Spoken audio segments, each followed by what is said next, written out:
Vədə verib vədədə durmasızlıq. Peygamberimiz her zimmada, iki zimmada. Sırahaten aydarmıştık. La imane limen la ahdeleh. Sözü olmadın imanı olmaz demiştik. Sözü olmadın imanı olmaz demiştik. Onun için daydan sözde durmayan adam şüphelim namaçlık edip gelse o adamın imanı da gitmerler. Ya eyyühellezine amenu ey iman getiren adamlar diye Huday Teala evfu bil uqud diye. Vədiyende durun dedi. Hayatı bir ehdi etiyordun, peymani etiyordun. Sen adam Müslüman olup sözünde durmasan, sen Müslümansın ağlayan adam da.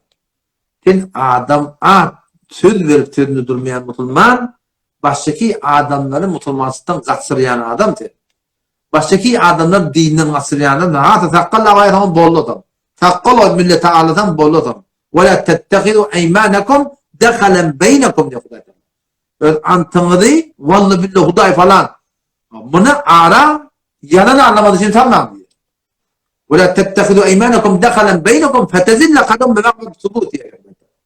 Olayka Müslüman sığınacak oldu. Sen şibbet Müslümanıyla, adı Müslüman sığırıp sözünde durmayan, vədiyende durmayan, şeriatı yaşamayan, o Müslüman sığınacak olan adam ne meder diye. Ayağı tayar yok. O zaman bunu bol peşinde oradaydık diye el çeker dininden diye. وَتَدُوخُ السُّوَ بِمَا صَدَدْتُمْ عَنْ سَب۪يلِ اللّٰهِ Bet kavli edip, bet emeli edip, baştaki Müslümanlık onları, ya kafir Müslüman olacak adamları, ya din iman zayıf adamları, imanı gelecek olan adamları, sen bet emeliğinden, onu dinen çıkıldı diye Allah Teala başına diye azap verir. وَلَكُمْ عَذَابٌ عَظِيمٌ. Ulukhan azap var. Kuda Teala ulukhan ne ne ulukhan? Dinen adam Müslümansız da millete azap yani. Sadece olur. Bet ehdi diğerler şey. Ama ortada söz veriyorum, durabilmiyorum. Aslı pahalanacak şeyler, kolu bırak, vaktler falan biliyorum.